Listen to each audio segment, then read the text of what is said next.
Impress letter will be handed over the police for criminal prosecution, অর্থাৎ তোমাকে একদম পুরো জেলে পুরে দেবে যদি তুমি কোনো কিছু, এই ক্ষেত্রে যেগুলো ক্যাটাগরি 2 এর অপশনটা মানে 31 থেকে 40 পর্যন্ত, এই দাগ পর্যন্ত কিন্তু আমরা একের বেশি দাগ দিতে পারি। ড্রেস কোড কি হবে সেই বিষয়ে একটু আমি ভালোভাবে বলে দিই।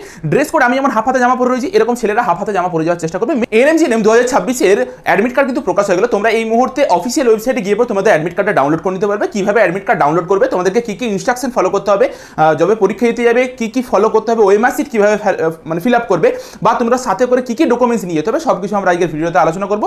তোমরা সবচেয়ে প্রথমে গুগলে গিয়ে পরে WBGI এএনএমজিএনএম সার্চ করলে এই ওয়েবসাইটে চলে আসবে। এই ওয়েবসাইটে আসার পর তুমি অ্যাডমিট কার্ড ফর এএনএমজিএনএম 2026 এই অপশনটাতে ক্লিক করে আমরা ওকে অপশনটাতে ক্লিক করবো।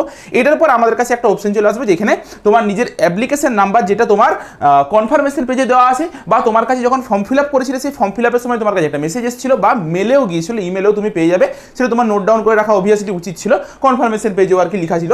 তো অ্যাপ্লিকেশন নাম্বারটাকে এখানে পুট করবে, তোমার ডেট অফ বার্থটাকে এখানে দেবে, যে নিচে সিকিউরিটি পিনটা থাকবে সেটাকে দিয়ে পরে আমরা এখানে সাইন ইন করবো।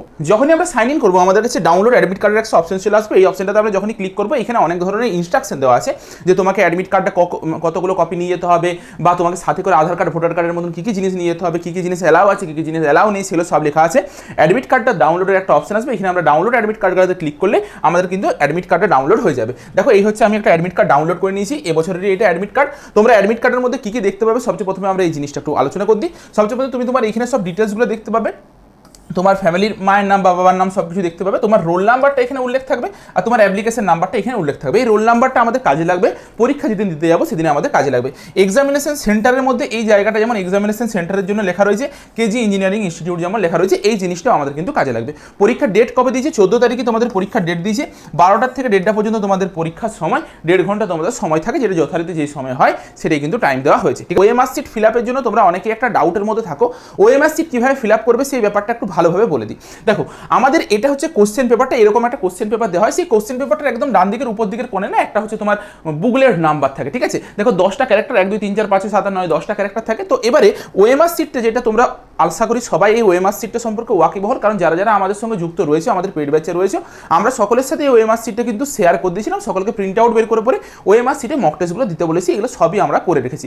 তো এই যে কোশ্চেন বুকলেট নাম্বার বলে একটা অপশন থাকবে, দেখবে এখানে গিয়ে পরে তোমাকে এটা পুট করতে হবে, যেমন 217 217, তারপরে কি আছে 109, তারপরে আছে 1177, এরকম ভাবে এটাকে লিখতে হবে। এরপরে এইটা 2 মানে এরকম করে নিচের দিকে এসে পরে এই যে এই 2টাকে ফিল আপ করতে হবে। 7 মানে 7-এর এইটাকে 7টাকে ফিল আপ করতে হবে। 9 মানে এই দেখো এইটা সোজা 9 এসে পরে এটাকে ফিল আপ করতে হবে, বুঝতে পেরেছো তো? এরকম করে করে তোমাকে ফিল আপ করে করে যেতে হবে। যদি বাই চান্স দেখো এইখানে যদি ভুল করে এই একের জায়গাতে ধরো 2টাকে এরকম করে গোল করে দিয়েছো, ঠিক আছে, ভয়ের কিছু নেই। উপরটা যদি ঠিক লেখো, নিচটা যদি ভুলও করে দাও, যে ইনভিজিলেটর থাকবে, যে গার্ড দেবে তোমার রুমটাতে, তাকে ডাকবে, সে দেখবে এখানটাতে একটা সাইন করে দেবে, এরকম করে এখানটাতে একটা সিগনেচার করে দেবে, তাহলে তোমার আর কোনো চিন্তার কিছু নেই। তোমার পরীক্ষার খাতাও ক্যান্সেল হবে না, কিছুই হবে না। যারা যারা এটা নিয়ে একটু ভয়ে থাকো, কোনো টেনশনের কিছু নেই, কোনো অসুবিধাই নেই যদি কোনো কিছু ভুলভ্রান্তি করে ফেলো। দেখো এই রোল নাম্বারটা যেটা রয়েছে, রোল নাম্বারটা আমরা কোথায় দেখেছিলাম, এখানে আমরা রোল নাম্বারটা দেখেছিলাম। সেই রোল নাম্বারটাকে কী করতে হবে, এখানে পুট করতে হবে। সেই রোল নাম্বারটা ধরো 2 দিয়ে শুরু, 2টাকে আগে ফিল আপ করবো, তারপরে 3 দিয়ে শুরু, 3টাকে ফিল আপ করলাম, এরকমভাবে হবে, ঠিক আছে। উপরে সংখ্যায় লিখতে হবে, নিচে হচ্ছে এগুলো গোল গোল করে করতে হবে। ওএমআর যে ফিল আপ করবো তার পাশের দেখবে এই জায়গাটাতে ব্লক লেটারে নিজের নামটা লিখতে হবে, অর্থাৎ ক্যাপিটাল লেটারে নিজের নাম লিখতে হবে। আর এইখানে নেম অফ দ্য সেন্টারে তুমি যেই সেন্টারটাতে পরীক্ষা দিচ্ছ, যেমন এই ক্যান্ডিডেট কোথায় পরীক্ষা দিচ্ছে আমরা দেখলাম কেজি ইঞ্জিনিয়ারিং ইনস্টিটিউটে পরীক্ষা দিচ্ছে, তাহলে এই অ্যাডমিট কার্ডের মধ্যে এই ইনফরমেশনগুলো আমাদের কাজে লাগলো। রোল নাম্বার, নাম, আর এইটা যেমনভাবে লেখা আছে অ্যাডমিট কার্ডে সেইভাবে লিখবে। আর বুকলের নাম্বারটা আমরা কোশ্চেন পেপার থেকে পাবো, সেটাকে এখান থেকে আমরা নিতে পারবো, ঠিক আছে। এরপর আমরা চলে আসি, দেখো এখানে টোটাল 100টা কোশ্চেন আছে। নিচের দিকে তোমাকে নিজের সিগনেচার করতে হবে, এখানে ক্যান্ডিডেটের সিগনেচার করতে হবে, আর এখানে ইনভিজিলেটর যে গার্ড দেবে সে সিগনেচার করবে। 100টা টোটাল আমাদের কোশ্চেন আছে। সেই 100টা কোশ্চেনকে আমরা কীভাবে ফিল আপ করবো সেটাও একটু ভালো করে দেখে নাও। আগে সবচেয়ে প্রথমে ওএমআর ফিল আপ করার প্রসেস দেখো। আমি এই বিটাকে হয় ভিতর থেকে এরকম করে শুরু করে পরে বাইরের দিকেও ফিল আপ করতে পারি, বা আমি একটা বাইরের দিক থেকে শুরু করে এসে পরে ভিতর দিকটা ফিল আপ করতে পারি। কোনটা সঠিক পদ্ধতি ভালোভাবে জেনে রাখো। আগে বাইরের দিকটা ফিল আপ করবে, তারপরে ভিতর দিকে এরকম করে আসবে। কেন? কারণ তুমি যদি আগে ভিতর দিকটা ফিল আপ করে দিই, তারপরে যদি বাইরের দিকে যেতে যাও, অনেক সময় কি হয়ে যায়, হাতটা একটু নড়ে গিয়ে পরে বাইরে অনেকটা বেরিয়ে যায় গোলটা, যেটার ক্ষেত্রে কিন্তু অসুবিধা হতে পারে। তার জন্য কি বলছি, আগে বাইরেটাকে ভরাট করে নাও, দিয়ে তারপরে ভিতরটাকে এরকম করে ভরাট করবে। জিনিসটা ক্লিয়ার হলো? তো আমরা কিভাবে ওএমআরটা ফিল আপ করবো, প্রথমে আগে লাইফ সায়েন্সের যতগুলো কোশ্চেন আছে এই হচ্ছে আমাদের কোশ্চেন পেপার। এই কোশ্চেন পেপারটা ধরো একের দাগেরটার বি উত্তর, এই বি এর পাশে আমরা একটা ফুটকি বা একটা দাগ দিয়ে পর রেখে দেবো। দুইয়ের দাগেরটা C A B C D option রয়েছে, ধরো A B C D option রয়েছে, সিটা উত্তর আমি সিটের উপরটাতে একটা ছোট্ট করে দাগ মেরে রেখে দেবো কোশ্চেন পেপারটাতে যখন কোশ্চেনটা করবো। এরপর যখন পুরো লাইফ সায়েন্সের সেকশনটাকে কমপ্লিট হয়ে যাবে আমরা তারপরে আসবো ওএমআর সিটটাতে, ঠিক আছে। ওএমআর সিটে যেমন লাইফ সায়েন্সের প্রথম 30টা কোশ্চেন হচ্ছে ক্যাটাগরি 1 এর কোশ্চেন, পরের 10টা কোশ্চেন হচ্ছে ক্যাটাগরি 2 এর কোশ্চেন, টোটাল 50 নাম্বারের হচ্ছে আমি লাইফ সায়েন্সের কোশ্চেন পাবো। 30টা কোশ্চেন প্রথমে আমি করে নিলাম, পুরো টানা 30 পর্যন্ত আমি এতটা পর্যন্ত কোশ্চেনটা কি করলাম, কোশ্চেন পেপারে দাগ দিয়ে দিলাম। দিয়ে এবারে কোশ্চেন পেপারটাকে এক সাইডে রাখবো, ওএমআরটাকে এক সাইডে রাখবো। একেরটা বি, তাহলে একেরটা হচ্ছে বি, দুয়েরটা হচ্ছে সি, দুয়েরটা তাহলে দুয়েরটা হচ্ছে সি, তিনেরটা হচ্ছে ডি, তাহলে তিনেরটা কি করবো, তিনেরটা হচ্ছে ডি, চারেরটা হচ্ছে এ, চারেরটা কি করবো, চারেরটা হচ্ছে এ। এরকম করে করে করে করে যাবো। তাহলে এটা হচ্ছে তোমাদের কি আগে 30টা কমপ্লিট করবো, দিয়ে আবার চলে আসবো কোশ্চেনে বাকি 10টা ক্যাটাগরি 2 করবো। ক্যাটাগরি 2 এর সময় মানে এই 31 নাম্বার কোশ্চেনের সময় এক বা একের বেশি উত্তর সঠিক হতে পারে, মানে একটাও সঠিক হতে পারে, একের বেশিও সঠিক হতে পারে। তখন তুমি এইখানটাতে দুটোতে গোল করতে পারো, এইটা এইটাতে গোল করে দিলাম, ঠিক আছে। আবার পরেরটা ধরো এইটা এইটাতে গোল করে দিলাম, তারপরটা ধরো এইটাতেও গোল করলাম, এইটাতেও গোল করলাম, সবগুলোই সঠিক ধরো হতে পারে, সবগুলো সঠিক বা একটাও সঠিক হতে পারে। আবার ধরো একটাই শুধুমাত্র সঠিক আর অন্য কোনো কিছু সঠিক নেই, এমনও হতে পারে। কিন্তু তুমি যদি এই ক্যাটাগরি 1 গুলোতে ধরো তুমি জানো যে উত্তরটা হবে সি, ভুল করে বিটা দাগ দিয়ে যদি তারপর তুমি আবার সিটাতে যদি দাগ দাও, এটা কিন্তু কাউন্ট করা হবে না, এটা নেগেটিভ তোমাকে ধরে নেওয়া হবে, ঠিক আছে। কিন্তু এই ক্ষেত্রে কি করতে পারি আমরা, এই ক্ষেত্রে যেগুলো ক্যাটাগরি 2 এর অপশনটা মানে 31 থেকে 40 পর্যন্ত এই দাগ পর্যন্ত কিন্তু আমরা একের বেশি দাগ দিতে পারি, ঠিক আছে। আবার ফিজিক্যাল সায়েন্সে হচ্ছে 15টা ক্যাটাগরি 1, 5টা ক্যাটাগরি 2, মানে 40-এর পরে 15 মানে 55 পর্যন্ত ক্যাটাগরি 1 থাকবে। এই 56 থেকে শুরু করে পরে 60 পর্যন্ত এগুলো তো আমি মাল্টিপল অপশনে গোল করতে পারি, ঠিক আছে, মাল্টিপল অপশনে গোল করতে পারি। এই জায়গাটা ক্লিয়ার হলো। তারপরে হচ্ছে তোমার ম্যাথামেটিক্স থাকলো, ইংলিশ থাকলো, জিকে থাকলো, লজিক্যাল রিজনিং থাকলো। এইভাবে তোমাদের পুরো পেপারটা শেষ হবে। এই হচ্ছে পুরো ওএমআর সিট ফিল আপ করার পদ্ধতি। এরপর কিছু কিছু ইনস্ট্রাকশন আছে, যে ইনস্ট্রাকশনগুলো আমাদেরকে ফলো করতে হবে। এই printed copy of admit card নিয়ে যেতে হবে, তুমি একটা নয় দুটো প্রিন্টেড কপি নিয়ে যাবে। যদি বাই এনি চান্স ধরো জল বৃষ্টি হলো, তখন হচ্ছে একটা অ্যাডমিট কার্ড ধরো কোনোভাবে ছিঁড়ে গেল বা যা ইচ্ছা হয়ে গেল, তখন তোমার কাছে যাতে একটা ব্যাকআপে অ্যাডমিট কার্ড থাকে, সেই অ্যাডমিট কার্ড নিয়ে যেতে তুমি পরীক্ষা দিতে যেতে পারো, ঠিক আছে। কালার করবে, চেষ্টা করবে। এই ভ্যালিড আইডেন্টিটি প্রুফ যেমন আধার কার্ড, ভোটার কার্ড, এগুলো সব নিয়ে যেতে বলেছে, যে কোনো একটা নিয়ে যাবে। সবার কাছে আধার কার্ড থাকবে, অরিজিনাল কপি কিন্তু নিয়ে যাবে আধার কার্ডের, ঠিক আছে।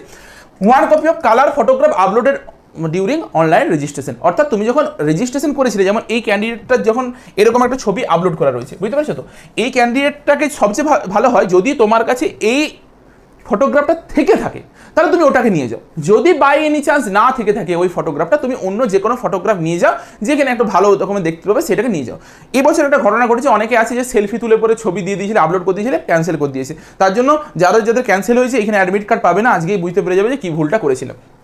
No candidate will be allowed to enter after schedule time. এই যে এইটা হচ্ছে রিপোর্টিং টাইম, দেখো কি দিয়েছে, 1.5 ঘন্টা আগে রিপোর্টিং করতে বলেছে। তোমরা অন্তত চেষ্টা করবে 1 ঘন্টা আগে রিপোর্টিং করার, মানে হচ্ছে 12টার থেকে পরীক্ষা, 11টার মধ্যে ঢুকে যাওয়ার চেষ্টা করবে, কারণ কিছুক্ষণ তোমাদেরকে একটু রেস্ট নেবে, মাইন্ডটাকে ঠান্ডা করবে, একটু ঠান্ডা জল খাবে বা একটা ডাবের জল খেলে বা একটু কোল্ড ড্রিঙ্কস খেলে মাথাটা ঠান্ডা করে এক্সাম সেন্টারে যাবে। নয়তো ওইখানে যদি মানে কিছুক্ষণ আগে ঢুকলে দিয়ে আটু করে ঢুকে গেলে দিয়ে তারপর পরীক্ষা দিতে বসলে তোমার পরীক্ষা একদম জঘন্য হবে, ঠিক আছে। আগের থেকে কিন্তু স্টেপ নিয়ে যাবে, 1-1.5 ঘন্টা আগের থেকে এক্সাম সেন্টারে পৌঁছে যাবে। No pen will be allowed, কোনো পেন নিয়ে যাওয়ার দরকার নেই, ভিতরে তোমাকে পেন দেওয়া হবে, সেই পেনটা আবার পরীক্ষা শেষে তোমার কাছ থেকে নিয়ে নেওয়া হবে, ঠিক আছে। আচ্ছা, candidate are not allowed to carry and written পেপারে কোনো কিছু লিখে নিয়ে যাওয়া যাবে না, লগ টেবিল আরে কোনো কিছু নিয়ে যাবে না, কোনো ইলেকট্রনিক ইনস্ট্রুমেন্ট আরে কিচ্ছু নিয়ে যাওয়া যাবে না, কোনো রিস্ট ওয়াচ আরে কোনো কিছু পরে যাওয়া যাবে না। এরপর ড্রেস কোড কী হবে সেই বিষয়ে একটু আমি ভালোভাবে বলে দিই। ড্রেস কোড, আমি যেমন হাফ হাতে জামা পরে রয়েছি, এরকম ছেলেরা হাফ হাতে জামা পরে যাওয়ার চেষ্টা করবে, মেয়েরাও এরকম ফুল স্লিভ পরবে না, মানে ফুল হাতা কোনো কিছু পরে যাবে না।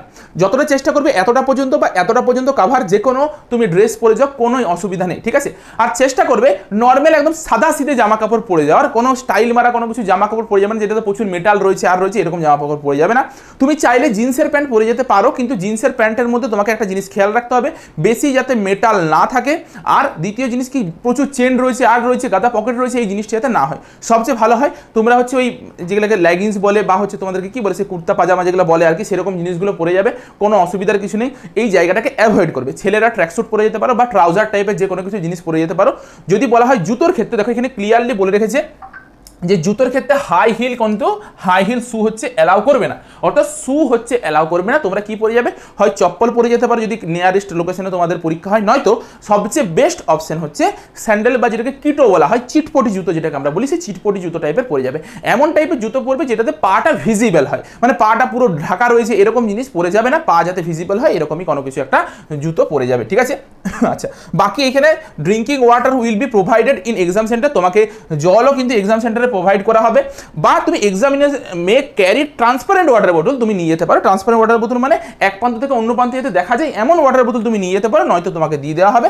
আর in case of impression candidate of the concerned candidate will be cancelled outright, the imprisoner will be handed over the police for criminal prosecution, অর্থাৎ তোমাকে একদম পুরো জেলে পুরে দেবে যদি তুমি কোনো কিছু ওখানে চালাক চতুর্বিদ্যা করতে যাও, মোবাইল নিয়ে ঢোকার চেষ্টা করো, কোনো ইলেকট্রনিক ইনস্ট্রুমেন্ট নিয়ে ঢোকার চেষ্টা করো, একদম ডিরেক্ট জেলে পুরে দেবে বলে দেওয়া হয়েছে। আগেও আমরা দেখেছি আগের বছর বিশেষ করে মালদা, মুর্শিদাবাদ, এইসব উত্তর দিনাজপুর এইসব এরিয়াগুলোতে প্রচুর হিউজ পরিমাণে দেখা যায়। তো আজকের মধ্যে এই ইনফরমেশনগুলো দেওয়ার ছিল। যদি কোনো কিছু অসুবিধা থেকে থাকে আমাদেরকে কমেন্টে একটু লিখে পড়ে জানাও। দেখা হচ্ছে একটা নতুন ভিডিওতে।